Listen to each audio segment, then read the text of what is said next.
بسم اللہ الرحمن الرحیم ان الذین یکتمون ما انزل اللہ من الکتاب ویشترون به ثمنا قلیلا اولئک ما یأکلون فی بطونہم الا النار ولا یکلمہم اللہ یوم القیامہ ولا یزکیہم ولہم عذاب علیم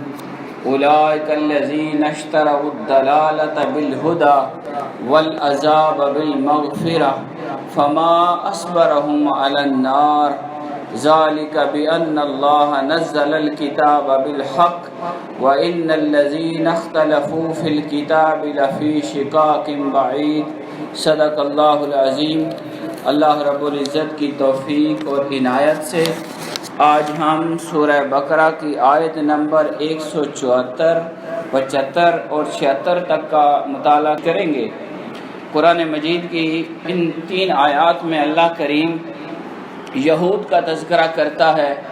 ہم ان کے بارے میں پچھلی آیات میں تفصیلات کے ساتھ یہ بات پڑھ چکے ہیں کہ جو یہودی تھے وہ آقا علیہ السلام کی ذات کے ساتھ بغض اور حسد کا رویہ رکھتے تھے۔ اس کی وجہ یہ تھی کہ ان کے دل میں ایک بات تھی کہ آخری نبی جو نبی آخر الزمان بن کر آ رہے ہیں وہ ان میں سے ہوں گے۔ جب وہ تشریف لائیں گے تو ان کو پھر عروج ملے گا اور پوری دنیا پر ان کا نام ہوگا۔ تو ان کی یہ توقع پوری نہ ہوئی۔ آقا علیہ السلام بنی اسماعیل میں تشریف لائے، اب ان کے دل میں یہ بغض پیدا ہو گیا اور وہ آقا علیہ السلام کی ذات کے بارے میں جو تورات میں باتیں لکھی تھیں،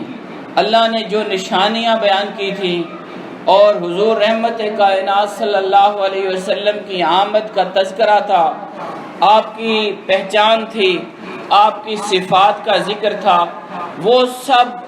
انہوں نے چھپانا شروع کر دیا اور ان باتوں پر عمل کرنا انہوں نے چھوڑ دیا۔ جو بھی نبی پاک صلی اللہ علیہ وسلم کا ذکر کرتا اس کے بارے میں اس سے وہ بات چھپا کر کرتے، وہ بات ظاہر نہیں کرتے۔ نبی علیہ السلام کی جو نشانیاں تورات میں اللہ نے لکھی تھیں، اگر کوئی پوچھتا تو وہ اس کو بدل کر بیان کرتے۔ آقا علیہ السلام کے تذکرے میں وہ ڈنڈی مارتے اور حضور کی صفات، آپ کی شانیں اور جو آپ کا تذکرہ مبارکہ تورات میں لکھا تھا، اس لیے کہ یہودی جو ان کے رؤساء تھے، سردار تھے، یہودیوں کے جو پیر تھے، یہودیوں کے جو مولوی تھے، ان کا کام تھا کہ وہ تورات لوگوں تک پہنچاتے۔ لیکن جب نبی پاک صلی اللہ علیہ وسلم کی آمد ہوئی، آپ کی تشریف آوری ہوئی اور وہ مایوس ہوئے تو انہوں نے حضور علیہ السلام کی نشانیوں کو بدل کر بیان کرنا شروع کر دیا۔ ہم اس بات پر تفصیل سے بات کر چکے ہیں کہ آقا علیہ السلام کی کون کون سی نشانیاں تورات میں اللہ نے بیان کی تھیں۔ مختصراً خلاصے کے طور پر میں دہرا دیتا ہوں کہ آقا علیہ السلام کی آمد کا شہر مکہ یہ بھی موجود تھا تورات میں، اس کا ذکر۔ اس کے علاوہ آقا علیہ السلام کی آمد کا دن اور مہینہ وہ بھی متعین تھا۔ یہودیوں کو یہ بات پتہ تھی کہ فلاں رات اور فلاں مہینہ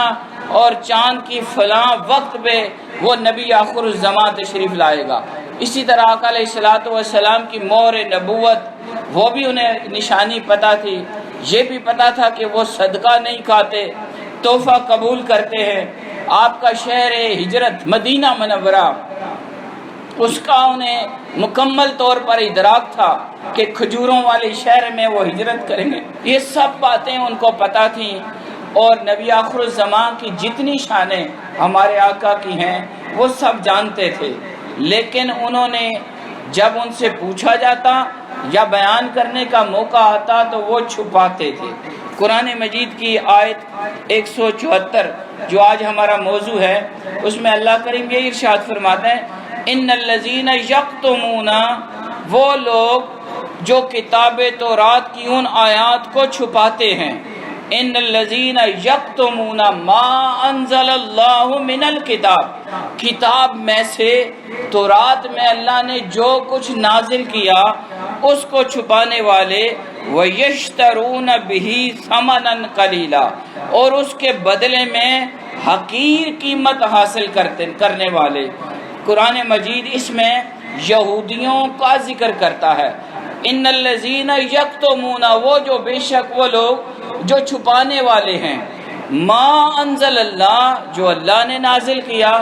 من الکتاب، کتاب میں سے، یعنی تورات میں اللہ نے جو نشانیاں بیان کی تھیں، جو احکام بیان کیے تھے، جو اللہ نے نبی علیہ الصلوۃ والسلام کا ذکر کیا تھا، ان کو چھپانے والے ہیں۔ وَيَشْتَرُونَ بِهِ ثَمَنًا قَلِيلًا، اور اس کے بدلے میں تھوڑی سی حقیر سی رقم، حقیر سی قیمت وصول کرتے ہیں۔ اور اولئک ما یاکلون فی بطونہم الا النار، اللہ کہتے ہیں وہ لوگ ما یاکلون، وہ نہیں کھا رہے، فی بطونہم، اپنے پیٹوں کے اندر نہیں ٹھونس رہے، الا النار، وہ تو آگ بنے گا۔ اب وہ کھاتے تو مال تھے،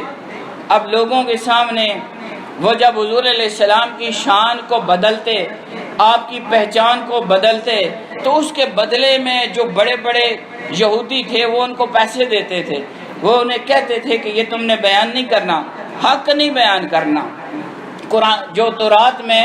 نبی علیہ السلام کی شانیں لکھی ہیں وہ تم نے بیان نہیں کرنی۔ وہ جب بدلتے، بیان نہیں کرتے، تو اس کے بدلے میں انہیں مال ملتا تھا۔ اچھا، اس کی اور طریقہ بھی تھا، وہ یہ تھا کہ ان کے دل میں یہ بات تھی، اور یہ آج کے دور میں بھی یہ ذہنیت موجود ہے، ان کے دل میں یہ بات تھی کہ اگر ہم نے یہ بیان کر دیا کہ یہ نبی آخر الزماں ہیں، یہ اللہ کے آخری نبی بن کر آئے ہیں، یہ خاتم النبیین ہیں، یہ رحمت للعالمین ہیں، اور یہی وہ آخری نبی ہیں جن کو اللہ نے قیامت تک کے لیے نبوت دی ہے، اگر ہم، وہ یہ سوچتے تھے، اگر ہم حضور کا اس طرح تذکرہ کر دیں اور لوگوں کو حضور کی پہچان کروا دیں تو ہوگا کیا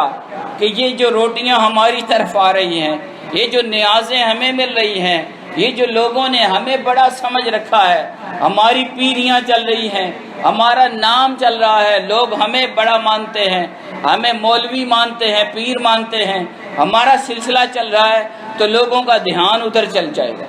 تو لوگوں کا رخ بدل جائے گا۔ انہیں جب پتہ چلے جائے گا کہ یہ حقیقی ہے، یہ اصلی ہیں، یہ آقا علیہ السلام ہیں، یہ نبی آخر الزماں ہیں، حق کی پہچان لوگوں کو کروا دی تو ہماری روٹی بند ہو جائے گی۔ یہ آج کے دور میں بھی یہ ذہنیت ہے۔ آپ ذرا غور کریں، ہر جگہ پہ، یہ آپ جس جگہ کو دیکھیں گے وہاں پر حق کو چھپایا جا رہا ہوگا، اور جو ناحق ہوگا،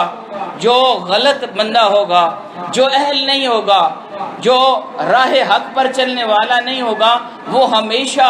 اہل حق کے اوپر طعنا کرے گا، ان کو چھپائے گا، ان کی حقیقت کو بدلے گا، اور ان کے بارے میں طرح طرح کی باتیں بنا کر بیان کرے گا۔ یہ آپ قرآن کو سمجھیں، اور اس سے آپ یہودیوں کی ذہنیت کو بھی سمجھیں،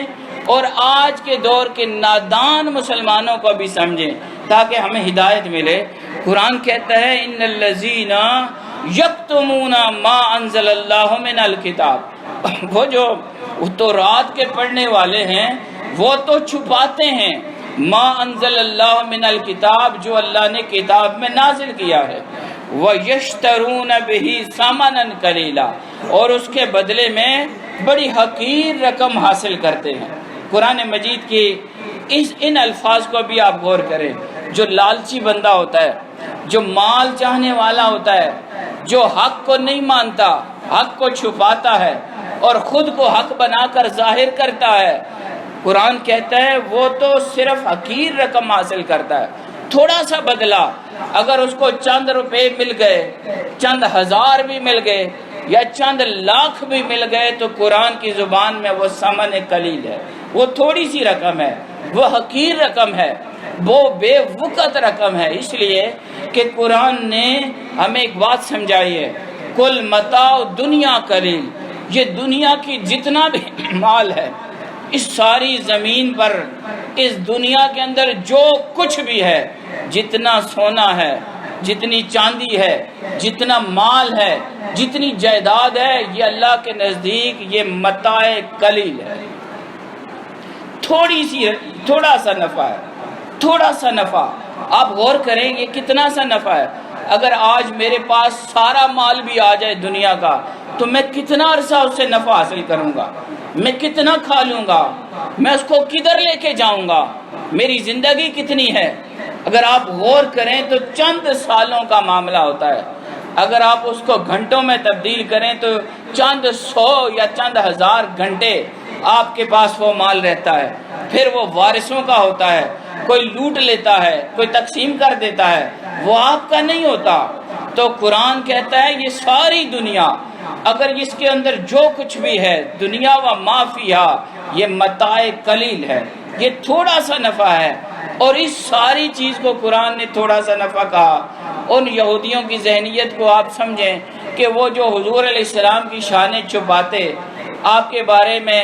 وہ جو آیات تھیں ان کو بدلتے، تو ان کو کتنا نفع ملتا ہوگا، کتنی سی وہ فائدہ حاصل کر لیتے ہوں گے۔ وہ حق چھپانے کے بدلے میں، آیتوں کے تبدیل کرنے کے بدلے میں، آقا علیہ السلام کے ساتھ بغض رکھنے کے بدلے میں انہیں کتنا کچھ مال مل جاتا ہوگا اور انہوں نے کتنا اسے کھا لینا ہوگا۔ قرآن کہتا ہے وَيَشْتَرُونَ بِهِ ثَمَنًا قَلِيلًا، اگر انہوں نے زندگی، اس عارضی زندگی، اس لمحاتی فانی زندگی، اس کے بدلے میں اگر انہوں نے چند ٹکے حاصل کر لیے، تھوڑا سا نفع بھی لے لیا، تو لوگوں یہ ثمن قلیل ہے، یہ تھوڑی سی رقم ہے، یہ تھوڑا سا فائدہ ہے، یہ حقیر قیمت ہے۔ اور پھر فرمایا اولئک ما یاکلون، وہ نہیں کھا رہے، یہ جو کچھ ان کے پیٹوں میں جا رہا ہے، فی بطونہم، ان کے پیٹوں میں یہ جو مال جاتا ہے حق چھپانے کے بدلے میں، آیتیں تبدیل کرنے کے بدلے میں، یہ جو مال وہ لیتے ہیں اور آیتیں بدلتے ہیں، یہ صرف کچھ بھی نہیں ہے، یہ تو صرف اور صرف آگ ہے، الا النار، یہ آگ ہے۔ مفسرین نے اس بات کو بیان کیا، وہ کہتے ہیں کہ یہاں پر وہ کھاتے تو مال تھے، ان کے پاس تحفے جاتے، مال جاتا، پیسے جاتے، تو قرآن نے تو یہ کہا ہے وہ تو آگ کھا رہے ہیں۔ اس کی تفسیر مفسرین نے یوں بیان کی کہ وہ جو مال تھا حق چھپا کر حرام مال، وہ جو غیر حق مال تھا، جو قرآن، جو آیات تورات کو بدل کر ملتا تھا، وہ مال ایسا تھا کہ وہ ان کو دوزخ اور آگ کی طرف لے جانے والا ہے۔ اس لیے قرآن نے یہاں پر پہلے بیان کیا کہ کھا لو، یہ مال کھا لو، یہ نظریں نیازیں اکٹھی کر لو، خود کو بڑا پیر کہلوا لو، خود کو بڑا نام اونچا کر لو، تم اپنے آپ کو حق پر کہلوا لو، یہ جو کچھ بھی کرنا ہے کر لو، اس کا یہ سارے کا انجام اولئک ما یاکلون فی بطونہم الا النار،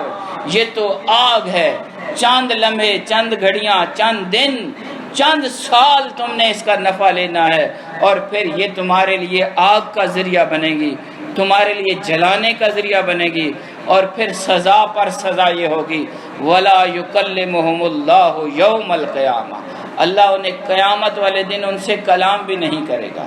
قیامت کے دن اللہ رب العالمین ہے اور الرحمن الرحیم کی شان رکھتا ہے، جو مانے اسے بھی دیتا ہے، جو نہ مانے اسے بھی دیتا ہے، رزاق ہے، رب ہے، کریم ہے، اور غفار ہے، غفور ہے، یہ ساری شانیں ہیں۔ ہر ایک کو دنیا میں کوئی اس کے سامنے سجدہ کرے اس کو بھی عطا کرتا ہے، کوئی انکار کرتا رہے، منہ دوسری طرف رکھے پھر بھی روزی نہیں بند کرتا، اس کے اوپر اپنا کرم کرتا رہتا ہے۔ لیکن قیامت والے دن جس نے نبی علیہ السلام کی شان کو چھپایا اور آپ کے مقام کو نیچا کیا اور آپ کے بارے میں کمزور عقیدہ رکھا، چاہے وہ یہودی ہے یا آج کے دور میں نام نہاد کلمہ پڑھنے والا، اس کو یہ سمجھنا چاہیے کہ اگر اللہ کئی سو نبیوں کی اولاد جو حضور علیہ السلام کی شان کو چھپائے تو ان کے لیے یہ سزا سنا رہا ہے اللہ۔ یہودی نبیوں کی اولاد تھے اور ان کو اللہ کریم نے ہر طرح کے انعامات عطا کیے تھے، یہ ساری باتیں ہم بیان کر چکے ہیں۔ کھانے نازل ہوئے، ان کے لیے سمندر دریا میں راستے بنے، ان کے لیے پتھروں سے چشمے جاری ہوئے، یہ سارے انعامات اللہ نے ان پر کیے، سارے لاڈ چلے۔ لیکن جب انہوں نے حضور علیہ السلام کی ذات کا انکار کیا، آپ کی شانوں کا انکار کیا، آپ کی ذات میں کمی کوتاہی کی طرف اپنے آپ کو لے کر گئے، تو اللہ نے کہا پھر کر لو جو کرنا ہے، تمہاری سزا یہ ہے، یہ مال تمہارے لیے آگ بنے گا اور تم اپنے پیٹوں میں آگ بھر رہے ہو۔ وَلَا يُكَلِّمُهُمُ اللَّهُ يَوْمَ الْقِيَامَةِ، اب قیامت والے دن اللہ ان سے کلام بھی نہیں کرے گا۔ اللہ رب العالمین،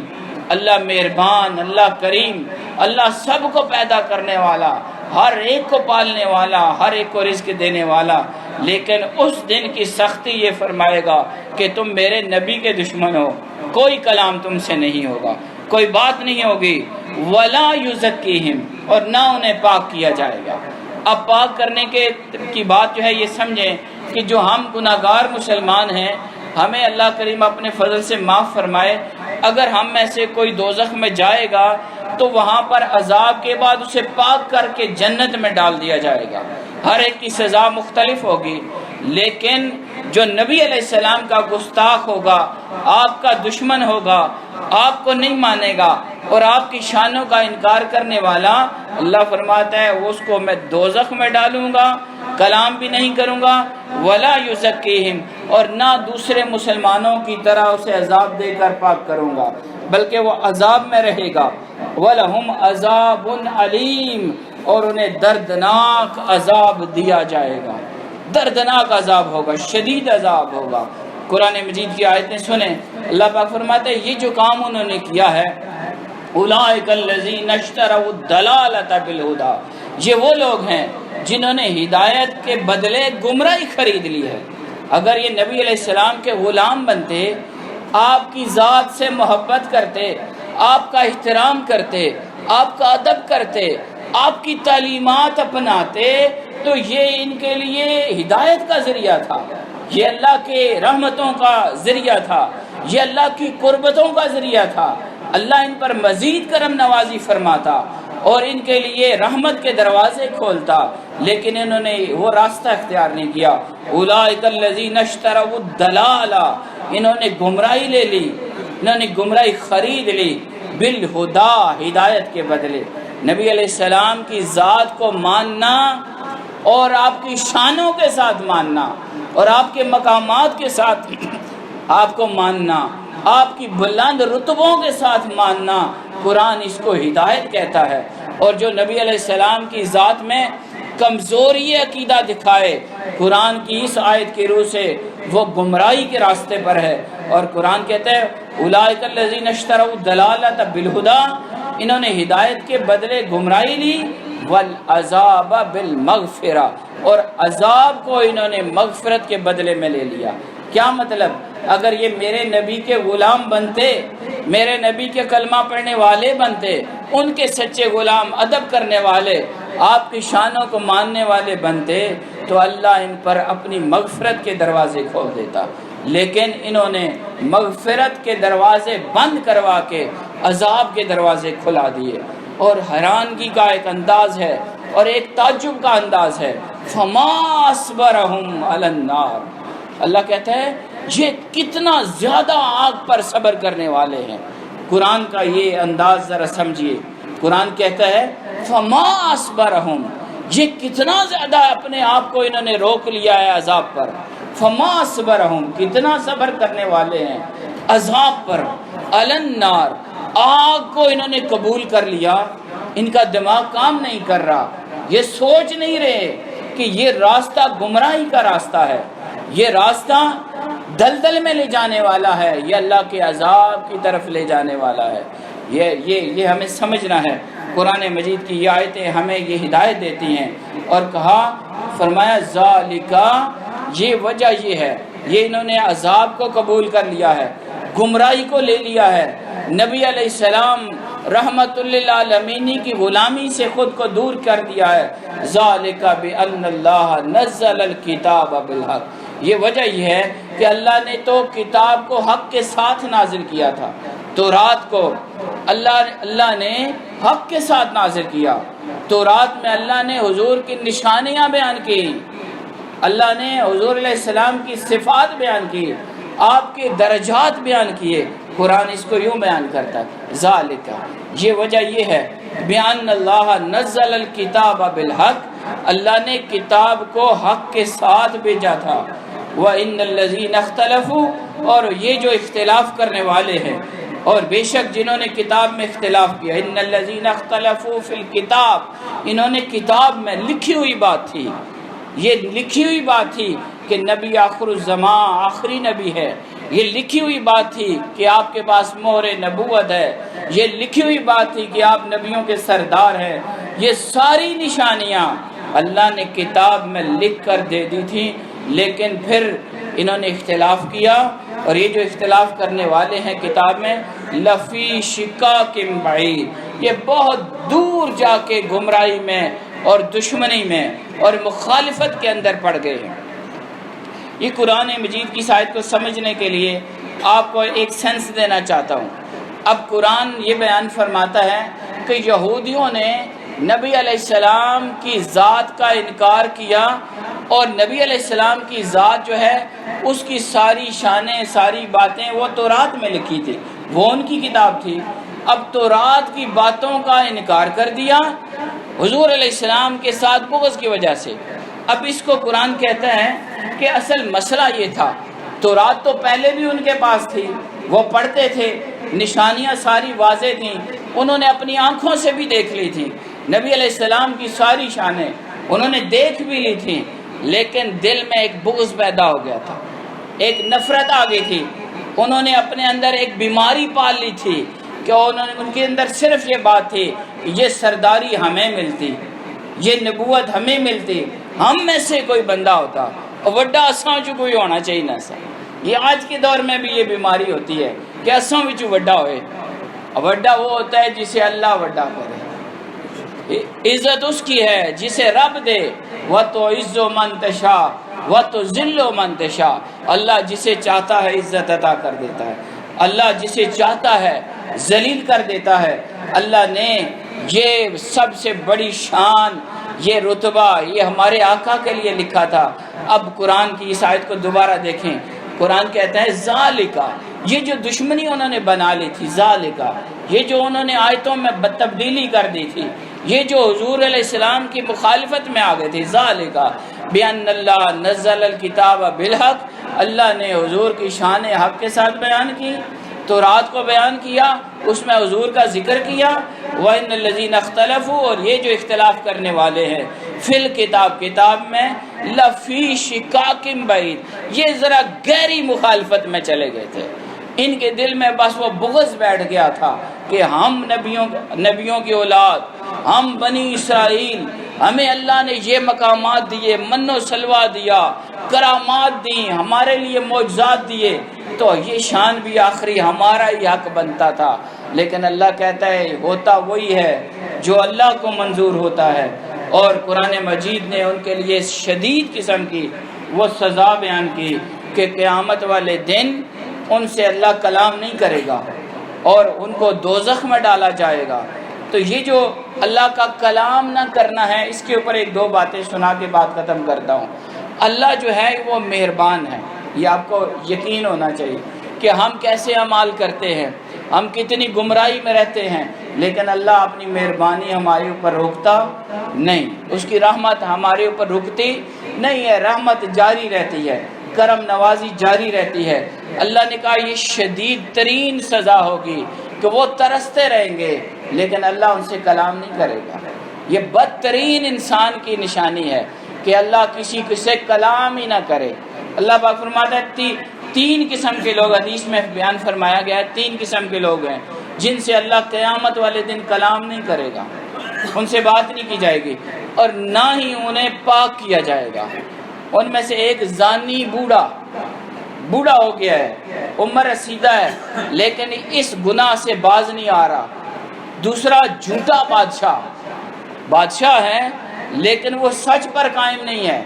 انصاف پر قائم نہیں ہے، جھوٹ بولنے والا۔ بادشاہ سے مراد بادشاہ حقیقی بھی ہے اور ہر صاحب اختیار بندہ بھی ہے، جس کو جس درجے کی بادشاہ حاصل ہے وہ اس میں شامل ہے۔ وہ اگر جھوٹ بولتا ہے تو اللہ پاک اس کے لیے سزا مقرر کرے گا، نہ کلام کرے گا نہ اسے پاک کرے گا۔ تیسری بات بیان فرمائی، تیسرا وہ بندہ متکبر فقیر ہے، پیسے نہیں ہے پاس، غریب ہے، لیکن اس کے اندر تکبر ہے، وہ اپنے عقل سے باہر نہیں آ رہا، اس کے اندر عاجزی نہیں آ رہی۔ یہ حدیث پاک میں ہے۔ اور قرآن نے یتیموں کا مال کھانے والے کے لیے بھی یہ سزا بیان کی ہے، جو مال یتیم کھاتا ہے۔ یہ ہمارے آج کے دور میں بہت بڑی بیماری ہے۔ والد دنیا سے چلا گیا، رات کو بھی ایک واقعہ میرے سامنے آیا کہ والد دنیا سے رخصت ہو گیا، بچے چھوٹے ہیں، تائے چاچے بڑے ہیں، پوترے بڑے ہو گئے، طاقتور ہو گئے، ان کے اختیارات ہیں، سیاست ہے، اور وہ اپنے کزنوں کو، اپنے یتیم جو کزن ہیں، وہ رشتہ دار ہیں، ان کا والد سر پہ نہیں ہے، ان کو دبایا جا رہا ہے، ان کا مال ہڑپ کرنے کی کوشش کی جا رہی ہے اور مختلف ٹیکنیک کے ساتھ ان کو دبایا جاتا ہے۔ قرآن مجید نے بیان کیا کہ جو مال یتیم ظلم کے ساتھ ہڑپ کرے گا اس کی بھی یہ سزا ہے کہ وہ اپنے پیٹ میں آگ بھرتا ہے، قیامت والے دن اسے بھڑکتی ہوئی آگ میں ڈالا جائے گا۔ آقا علیہ الصلوۃ والسلام کی ذات اقدس کے اوپر اللہ پاک نے جو معیار مقرر کیا ہے وہ یہ ہے کہ آپ کی ذات کے ساتھ ادب کا تعلق ہو، محبت کا ہو اور اتباع کا ہو، اطاعت کا ہو، بات ماننے کا ہو، حضور علیہ الصلوۃ والسلام کے مبارک سنتوں پر عمل کرنے کا تعلق ہونا چاہیے، آپ کی ذات پر درود پڑھنے کا تعلق ہونا چاہیے، اور اللہ نے آپ کو جتنی بلند شانیں عطا کی ہیں ان سب پر کاملاً یقین بھی ہو اور ایمان بھی ہو اور محبت کے ساتھ ایسا تعلق ہو تو اللہ کی بارگاہ میں وہ تعلق مقبول ہے۔ اور اگر کوئی ایسا تعلق بنانے میں کمزور ہے تو اللہ کی بارگاہ میں ایسی کوئی مسلمانی، کوئی نیکی، کوئی عمل خیر وہ قابل قبول نہیں ہوگا۔ اللہ کریم مجھے اور آپ کو قرآن مجید کی تعلیمات پر عمل کی توفیق عطا فرمائے۔